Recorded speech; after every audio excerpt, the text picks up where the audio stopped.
आप सभी लोगों का new education hub teach by Kapil sir YouTube channel में स्वागत है, जिसमें हम लोग प्रकाश के परावर्तन के संबंधित जितने भी न्यूमेरिकल प्रॉब्लम हैं या जितने भी अंकिक प्रश्न हैं, या तो कहा जाएगा जितने भी फिजिक्स के सवाल है, सभी को एक एक पार्ट में कवर किया जा रहा है। जिसमें इसके पहले कई पार्ट में इसके जितने भी इम्पोर्टेंट प्रश्न थे, जो सवाल वाले थे, न्यूमेरिकल प्रॉब्लम थे, सभी को कवर किया जा रहा है। तो इसमें हम लोग नेक्स्ट पार्ट में देख रहे हैं कि जितने भी इसमें भी कुछ ऐसे क्वेश्चन है जो आपके एग्जाम पॉइंट ऑफ व्यू से मोस्ट इंपॉर्टेंट है, उसी को हम लोग एक एक पार्ट में कवर कर रहे हैं। वीडियो अधिक लंबा हो जाने के कारण हम लोग इसको पार्ट वाइज आपके लिए प्रोवाइड कर रहे हैं, और उसमें से प्रत्येक पार्ट में आपका 8 से 10 सवाल है जो आपके एग्जाम के लिए बहुत ही महत्वपूर्ण है। और एक एक कर उस सवाल को देख लेंगे तो पूरा का पूरा आपका एक भी सवाल जो भी बनता है आपके एग्जाम में, कोई भी आपका छूटेगा नहीं। क्योंकि ये जो आपका सवाल है फिजिक्स में, ये आपके एग्जाम में 6 नंबर का, 8 नंबर का, 5 नंबर में आता है। तो आपका 1 से 2 क्वेश्चन छूट जाना आपके लिए कितना आपका परसेंटेज डाउन करता है। तो हम लोग एक भी क्वेश्चन आपके साइंस के जितने भी कंटेंट दिया जा रहा है, उसमें से एक भी क्वेश्चन आपके एग्जाम में से छूटेगा ही नहीं, इसकी गारंटी है। तो आप लोग एक एक कर पूरे के पूरे सवाल को करिए। अगर आपके लिए वीडियो दिया जा रहा है कंटेंट का, तो कंटेंट पढ़िए। उसके बाद आप लोग एक बार अनसॉल्व को करने की कोशिश ज़रूर करिएगा। अनसॉल्व आपको हमेशा आइडिया देता है, क्योंकि आप कितना पढ़े हैं, कितना नहीं पढ़े हैं, तो उसमें पढ़े हुए से किस प्रकार से क्वेश्चन बनता है, इस प्रकार को आइडिया प्राप्त करने के लिए एग्जाम में कैसे लिखना है, क्वेश्चन पेपर कैसे आता है, इस चीज़ को किस में दर्शाया जाता है, अनसॉल्व पेपर से आपको आइडिया मिलेगा। तो आप लोग अनसॉल्व पेपर ज़रूर से ज़रूर लगाइएगा कई सेट में। और वो अनसॉल्व पेपर के जितने भी क्वेश्चन है, सब जो वीडियो पढ़ा रहे हैं या जो नोट्स आपको दिया जा रहा है, सेम उसी में से आएगा। तो ये आपका भी थोड़ा सा कर्तव्य बनता है कि आप लोग भी घर पे थोड़ा सा मेहनत करिए, अनसॉल्व को जरूर से जरूर सॉल्व करिए। क्योंकि एग्जाम से पहले आप अगर अनसॉल्व को सॉल्व कर रहे हैं, तो आपका बहुत ज़्यादा जो कन्फ्यूजन रहता है, सब कुछ धीरे धीरे क्या करेगा, वो क्लियर होता जाएगा। एक दिन में एक सेट जरूर लगाइए आप लोग। अब आगे हम लोग एक एक कर चलते हैं सवाल की ओर। तो सवाल में कहा जा रहा है कि प्रस्तुत चित्र में दिए गए आंकड़े के अपवर्तनांक। अब देखिए अपवर्तनांक दिया गया है। ये देखिए पहला माध्यम से, देखिए हवा से पहला माध्यम, फिर हवा से कहा जाता है, फिर कहा जाता है कि लेंस से किसमें, ग्लास में। तो इस प्रकार से, या गैस में कहा जाता है कि इस प्रकार से इसमें कुछ चित्र के अनुसार सवाल को समझना है। देखिए कहा जा रहा है कि इसमें कई सवाल, देखिए पहला माध्यम हम कह रहे हैं कि पहला माध्यम में ज्ञात क्या करना है। पहले सवाल को हम लोग सवाल को देखते हुए और पूरे कंटेक्ट को देखते हैं। देखिए कहा जा रहा है कि वायु और द्रव के बीच अपवर्तनांक। कहा जा रहा है कि वायु, देखिए पहला माध्यम क्या कर रहा है, वायु और द्रव के बीच अपवर्तनांक।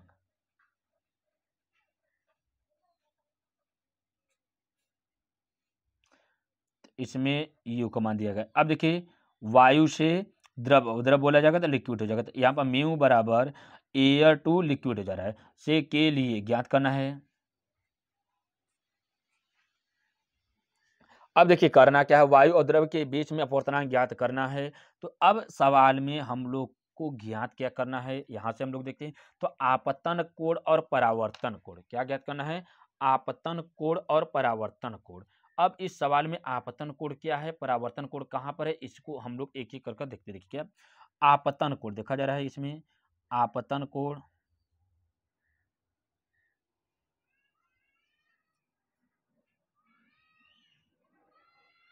आपतन कोण और परावर्तन कोण।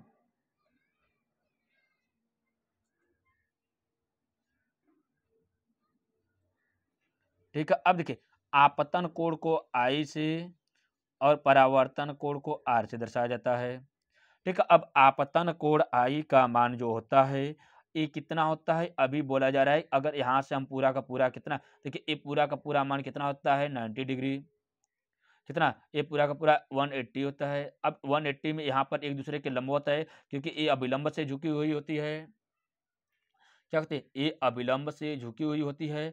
जब अभिलंब से झुकी हुई होती है, तो अभिलंब से झुकने के कारण अगर इसके मान को देखा जाता तो ए कितना हो जाता है 90 अंश। तो यहाँ पर ही वही मान बोला गया, आपतन कोण क्या होता है 90 अंश आपतित किरण में से जब आपतित, देखिए ये पूरा का पूरा मान अगर ज्ञात करना है, आपतन कोण आई मान ज्ञात करना है तो पूरा का पूरा मान होता है 90 अंश। 90 अंश में आपतित किरण हो जाती है, आपतित किरण में का मान कितना है 30 अंश।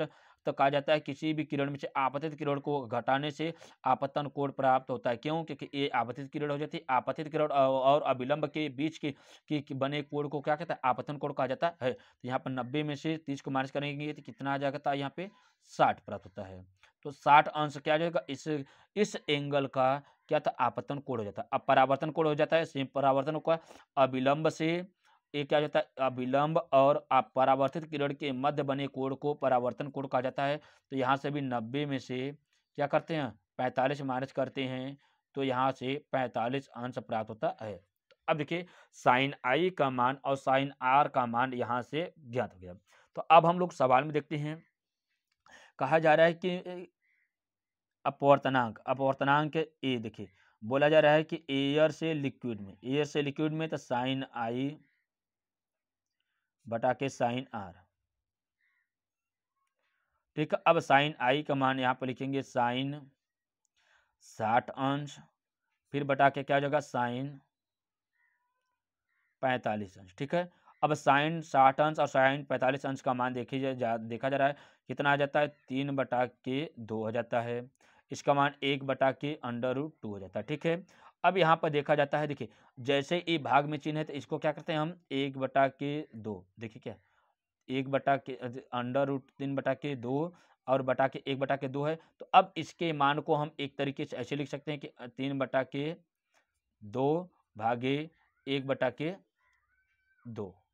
क्यों? क्योंकि ए भी भाग में अब भाग को चिन्ह को क्या करते हैं हम गुणा में बदलते हैं। गुणा में बदलने के लिए क्या करते हैं 3/2 गुणे क्या करते हैं मान बदल जाता है तो 1/2 हो जाता है। जैसे ही यहाँ पर 1/2 हो जाता है तो यहाँ पर जैसे ही इसके कंटेंट को चेंज किया जाता है, ठीक है। अब देखिए यहाँ पर 1/2 था, यहाँ पर कितना 1/2, अब 1/2 यहाँ पर जगह, तो यहाँ पर जैसे इसका मल्टीप्लाई किया जाता है तो देखिए क्या होता है, अगर इसके ब्रैकेट को हटाना है क्या करेंगे इस मान को हटाना है तो यहाँ पर भी √2 का गुणा, यहाँ पर भी √2 का गुणा करेंगे। जैसे √2 का गुणा करेंगे तो अंडर रूट हट जाता है। तो यहाँ पर क्या करते हैं 2 का गुणा 2 में करेंगे तो देखिए यहाँ पर क्या है 3 गुणे। अब जैसे इसके मान को हटाएंगे तो एक मान क्या जाता है यहाँ पे अपरिवर्तित हो जाता है या 2 हो जाता है। अब यहाँ पर देखिए क्या है, यहाँ पर एक मान क्या जाता है 2 गुणे √2, 1 2 से 1 2 कैंसिल हो जाता है तो बचता कितना √3/2, ठीक है। नहीं समझ में आया होगा, देखिए क्या है √3 मल्टीप्लाई 2, क्योंकि दो से अंडर रूट का गुणा करते हैं तो ए अंडर रूट हट जाता है तो यहाँ पर कितना जगह 2 आ जाता है। अब यहाँ पर 2 पहले से ही अंडर रूट 2 हो जाता है, ए दो से कैंसिल आउट हो जाता है तो यहाँ पर कितना जगह 3 आ जाता है, यहाँ से कितना जाता है 2 आ जाता है। तो यहाँ पर इसका मान कितना √3/√2। अब कहा जा रहा है इसका मान प्राप्त हो गया। नेक्स्ट देखा जा रहा है इसी में दूसरा माध्यम क्या बोला जा रहा था कि जब द्रव और कांच के बीच अपवर्तनांक, क्या बोला जा रहा है द्रव और कांच के बीच अपवर्तनांक ज्ञात करना है। दूसरा बोला जा रहा है कि द्रव और कांच के बीच अपवर्तनांक लिक्विड टू गैस के ये या गिलास के लिए है ना, गिलास मतलब शीशा के लिए है, ठीक है।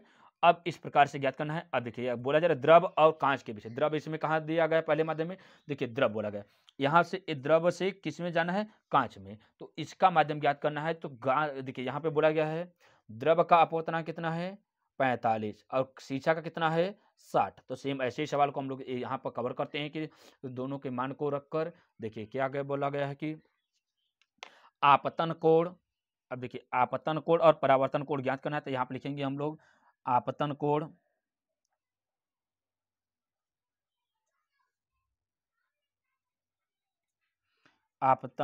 आई बराबर परावर्तन कोण,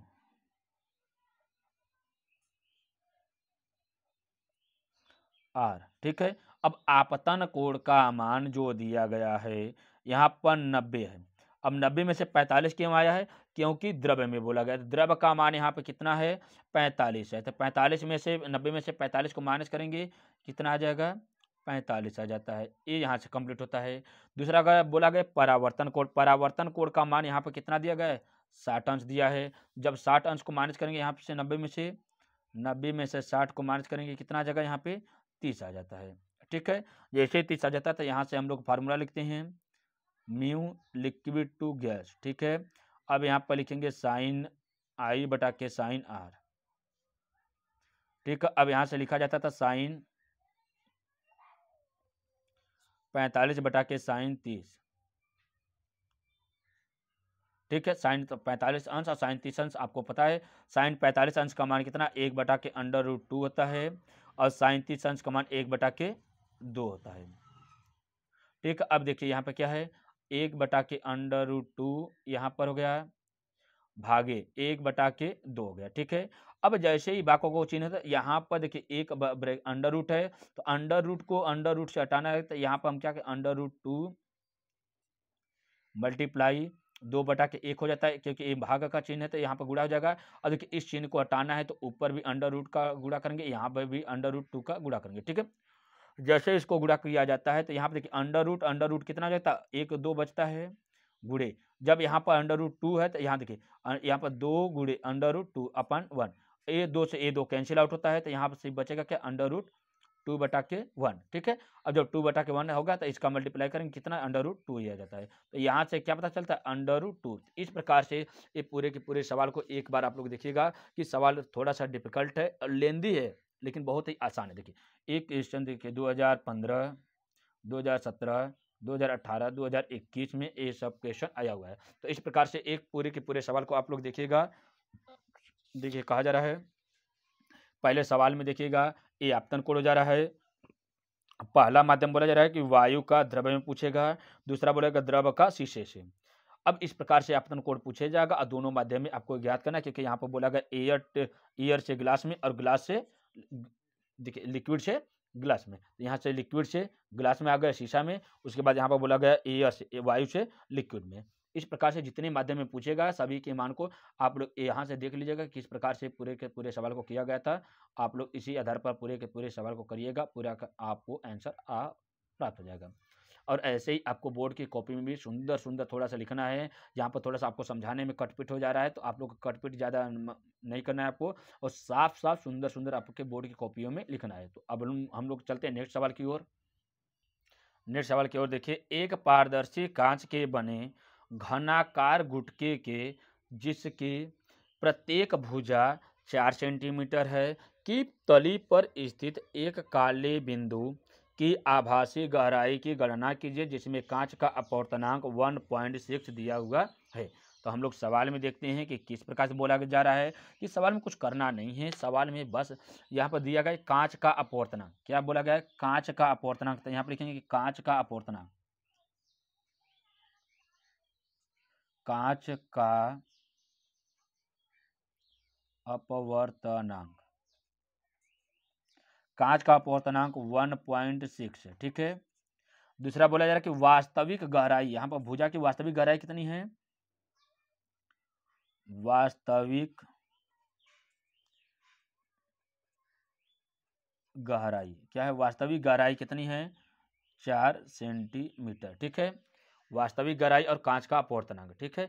अब इसके आधार पर देखा जाता है कि अब अपवर्तनांक ज्ञात करना है, तो लिखेंगे कि अपवर्तनांक बराबर क्या है? अपवर्तनांक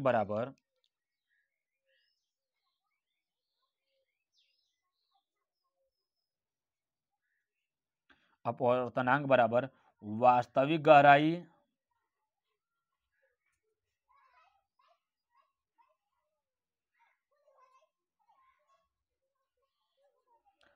बटा के आभासी गहराई।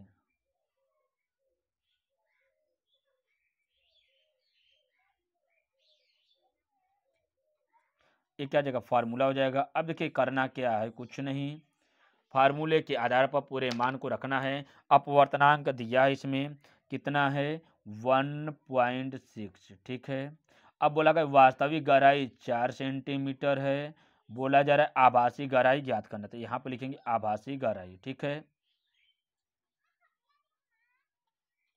आभासी गहराई पता चल जाएगा। अब इसी फार्मूले में बोला जा रहा है कि आभासी गहराई ज्ञात करना। तो आभासी गहराई क्या करेगा, बाहर जाएगा। तो यहाँ पे लिखेंगे आभासी गहराई, नहीं तो यहाँ पे लिखिए आभासी गहराई,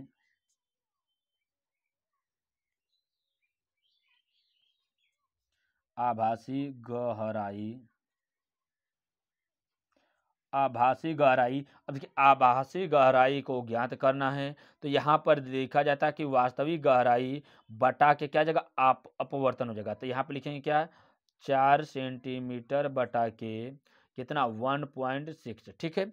अब जैसे इसके मान को लिखा जाता है, आभासी गहराई को यहाँ पर पॉइंट को हटाना है तो 4 10 का गुणा ऊपर भी और 10 का गुणा नीचे भी। तो 1.6 गुणे 10 का कर लेंगे। तो जैसे इसको गुणा किया जाएगा 4 दहा में 40 हो जाएगा। अब यहाँ पर इसको मान को करेंगे तो 16 जाता है, इसके मान को कैंसिल आउट करते हैं तो कितना 16 दूना के 32, 2.16 कितना जगह 16.5 सेंटीमीटर प्राप्त होता है। ये आपका सवाल बहुत ही डिफिकल्ट था। थोड़ा सा ऐसे क्वेश्चन आप बहुत ही कम दिखाई देता है या बहुत कम ही देखने को मिलता है, लेकिन बहुत ही आसान है। जैसे भी वास्तविक गहराई दिया गया, आभासी गहराई से इसको क्या करेंगे क्या करेंगे, इसके कैंसिल आउट करते हैं तो इसमें आपका अपवर्तनांक, कभी कभी अपवर्तनांक ज्ञात करना रहेगा, वास्तविक गहराई दिया रहेगा और आभासी गहराई दिया रहेगा तो उसमें कैंसिल आउट तुरंत कर देना है, उसमें बहुत ज़्यादा डिफिकल्ट नहीं है। अगर वास्तविक गहराई दिया रहेगा तो इन दोनों का मल्टीप्लाई कर देंगे, जब आभासी गहराई देना है तो इन दोनों का क्या करते हैं, भाग दे देंगे। इसे आपको क्या है, इसमें इससे जिस प्रकार से आपका पूरा का पूरा आंसर प्राप्त हो जाएगा। अगला सवाल कहा जा रहा है कि देखिए क्या है, वायु के सापेक्ष किसी द्रव का क्रांतिक कोण का मान 30 सेंटीमीटर है तो उस द्रव का अपवर्तनांक ज्ञात कीजिए। इसमें बोला जा रहा है क्रांतिक कोण का मान कितना दिया है, 30 सेंटीमीटर। यहाँ पर क्रांतिक कोण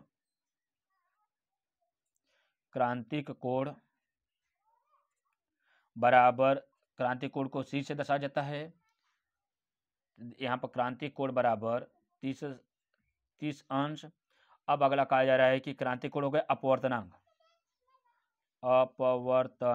क्या है अपवर्तनांक बराबर n, ठीक है।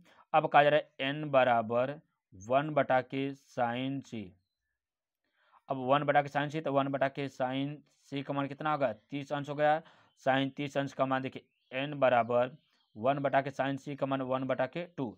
अब जैसे इसके मान को लिखा जाता है तो ये ऊपर चला जाएगा तो n बराबर कितना जगह 2 हो जाएगा। तो अपवर्तनांक यहाँ पर कितना जगह, यहाँ पर लिखा जाएगा द्रव का अपवर्तनांक बराबर 2, ठीक है। इस प्रकार से आंसर इसका तैयार हो जाता है। हम लोग आगे देखते हैं, 4 मीटर फोकस दूरी वाले अवतल लेंस की क्षमता ज्ञात कीजिए। अभी बोला जा रहा है अवतल लेंस की क्षमता क्या होती है, जिसमें फोकस दूरी वाले, ठीक है। तो फोकस दूरी अवतल लेंस के क्या जाते हैं, मार्च में जाते हैं तो एफ बराबर -4 मीटर होती है, ठीक है। अब जैसे ही पी बराबर क्षमता हो गया 1/f, मतलब मीटर में ए बी रहेगा। तो यहाँ पर हम 100 ने लिखा क्या 1 लिखेंगे, तो यहाँ पे 1/के -4 लिखेंगे। -4 लगा देने से इसका क्या करेंगे, इसको मल्टीप्लाई करेंगे क्या जगह, जैसे ही 4 का भाग 1 में देते हैं कितना 4 0.25 डायोप्टर, या 4 का भाग देकर देख लेते हैं। यहाँ पे 4 का भाग 1 में देंगे तो 0.0, 4 दूना के 8, यहाँ पर 2, फिर दशमलव से 0, 4 5 20, कितना जगह 20 कट जाता है, कितना 0.25 डायोप्टर मतलब डी प्राप्त होता है। तो यहाँ पर लिखेंगे क्या P बराबर -0.25 डायोप्टर प्राप्त होता है, आंसर आ जाएगा। ठीक है, आगे हम लोग देखते हैं नेक्स्ट क्या है, एक लेंस की क्षमता -5 डायोप्टर है तो इसकी फोकस दूरी की प्रकृति ज्ञात कीजिए। लेंस की फोकस दूरी देखिए क्या, लेंस की फोकस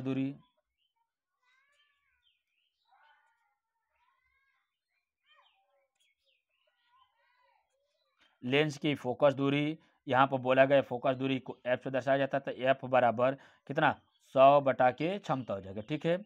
अब देखिए यहाँ पर बोला गया 100 के, यहाँ पर क्षमता कितना दिया गया है -5 डायोप्टर, ठीक है। इसको कैंसिल आउट करते हैं, कितना जाता है जैसे इसको कैंसिल आउट किया जाता है तो इसमें -20 सेंटीमीटर तैयार होता है। तो -20 सेंटीमीटर का माइनस का मतलब क्या जाता है, जैसे ही क्षमता माइनस में आ जाती है तुरंत आपको लगाना है अवतल लेंस। क्या आ जाता है, अवतल क्या जगह, अवतल लेंस कितना जाता है, -20 सेंटीमीटर हो जाता है। आगे हम लोग देखते हैं, आगे देखिए क्या है, ये उस लेंस से 0.20 मतलब क्या, उत्तल लेंस से 0.20 मीटर दूरी पर स्थित वस्तु का प्रतिबिंब दूसरी ओर लेंस से 0.60 मीटर दूरी पर बना है। यदि वस्तु की लंबाई 0.1 मीटर हो तो प्रतिबिंब की लंबाई ज्ञात कीजिए। तो हम लोग चलते हैं सवाल की ओर। तो एक एक कर हम लोग यहाँ से कवर करते हैं, पूरे के पूरे कॉन्सेप्ट को आप लोग अच्छे से यहाँ से ध्यान से देखिए। कहा जा रहा है कि उत्तल लेंस में बोला जाए 0.2 मीटर है, मीटर को किस में चेंज करना हमको, हर मान में। देखिए ए बी मीटर में है, ए बी मीटर है तो इसमें को चेंज किस में करना है, सेंटीमीटर में। तो कहा जा रहा है उत्तल लेंस में वस्तु की स्थिति क्या है, वस्तु की स्थिति यू है, तो एक किस में जगह -0.20, ठीक है, -0.20 हो जाता है। आगे देखिए 0.20 हो जाता है, तो आगे कहा जा रहा है ये मीटर हो गया, ठीक है। जैसे ये मीटर में है तो इसको क्या करेंगे, -20 क्या सेंटीमीटर में रहेगा, तो 100 इसमें 100 का गुणा कर देंगे तो कितना, 20 सेंटीमीटर प्राप्त होता है, ठीक है। ये तो हो गया वस्तु की स्थिति। दूसरा कहा जा रहा है कि प्रतिबिंब की स्थिति, इसमें बोला गया है कितना है, 0.60 मीटर, ठीक है। इसको करने के लिए क्या करेंगे हम, फिर इसको भी मीटर सेंटीमीटर में करना है, तो 100 का गुणा करेंगे तो 60 सेंटीमीटर तैयार होती है, ठीक है। अब अगला कहा जा रहा है कि यदि वस्तु की लंबाई बोला जा रहा है कि वस्तु की लंबाई को ओ से कितना है, 0.1 मीटर, ठीक है। मीटर को किस में चेंज करना है, 10 सेंटीमीटर में, ठीक है। अब जैसे देखिए A B centimetre, A B centimetre, A B centimetre में। अब कहा जा रहा है इसमें कि वस्तु की लंबाई ज्ञात कीजिए, तो आई बराबर, देखिए क्या, वस्तु की लंबाई आई बराबर ज्ञात करना है। तो सवाल में क्या बोला जाता है, फार्मूले को यहाँ से ध्यान से देखिए। एम बराबर क्या है, एम बराबर आई बटा के ओ, उसके बाद भी बटा के यू, ठीक है। ये फार्मूला हो गया। फार्मूले को आप लोग 1 से 2 बार ध्यान से देखिएगा, पूरा का पूरा कॉन्सेप्ट समझ में आ जाएगा। अब देखिए आवर्धन हो गया। अब आई के मान पर देखिए आई ज्ञात करना है, आई को वहाँ पर लिखेंगे, ओ का मान दिया गया है, या तो कहा जाता है कि जो वस्तु की लंबाई थी वहाँ पर दिया गया है कितना है, 10 सेंटीमीटर। अब 10 हो गया। अब यहाँ पर बोला गया है भी का मान, देखिए क्या है, भी का मान यहाँ पर दिया गया है 60 है, तो यहाँ पर लिखेंगे 60 बटा के वस्तु की दूरी कितनी है, -20 सेंटीमीटर। अब देखिए इन दोनों को क्या करते हैं, इसको कैंसिल आउट करते हैं, इसको कैंसिल आउट करेंगे तो 3 आ जाता है। अब इसमें से कोई मान घटेगा नहीं, तो देखिए अब क्या, आई बटा के 10 बराबर 3 है। तो अब जैसे ही आई का मान निकाला जाएगा तो आई बराबर क्या हो जाएगा, 3 गुणे 10 हो जाता है, तो यहाँ पर निकलेगा कितना, 30 हो जाएगा। तो ये क्या जगह, ये माइनस में हो जाता है वस्तु की स्थिति, यहाँ पर क्यों, क्योंकि ये माइनस में चिन्ह था, तो यहाँ पर भी कितना आ जाएगा, ये माइनस में, तो माइनस माइनस कितना है, माइनस हो जाता है, तो यहाँ पर -30 सेंटीमीटर हो जाता है। तो यहाँ पर बोला जा रहा है कि प्रतिबिंब की लंबाई, देखिए वस्तु की लंबाई यहाँ पर दिया गया था, प्रतिबिंब की लंबाई यहाँ पर लिखेंगे आप, प्रतिबिंब की लंबाई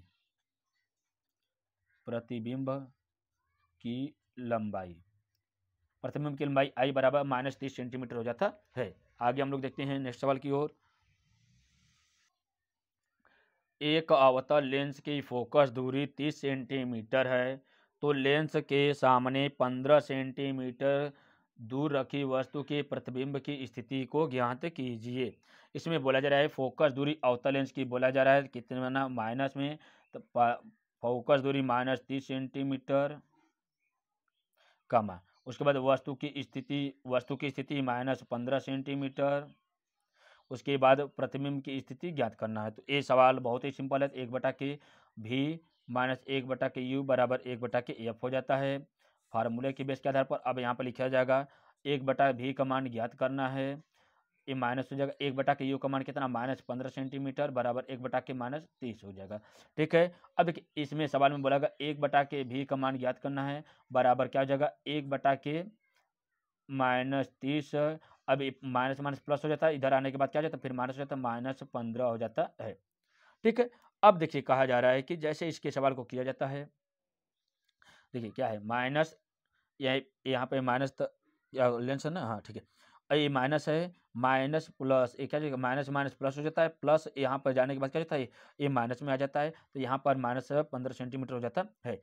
अब देखिए कहा जा रहा है कि इसके मान को करना है, तो देखिए क्या इन दोनों का एलसीएम कितना हो जाता है 30 हो जाता है, तो 30 हो गया, 1 गुणे 30 से कम 30 माइनस में।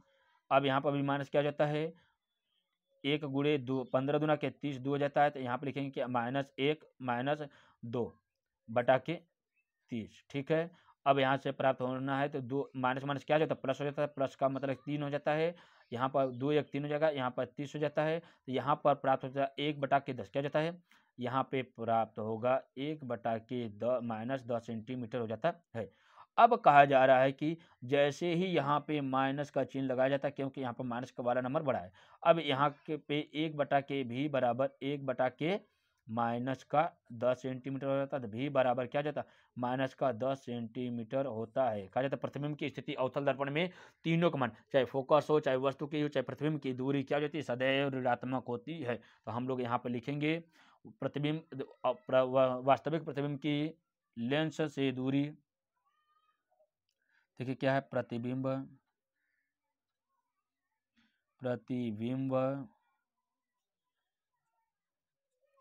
वस्तु की ओर लेंस से 10 सेंटीमीटर की दूरी पर बनेगा।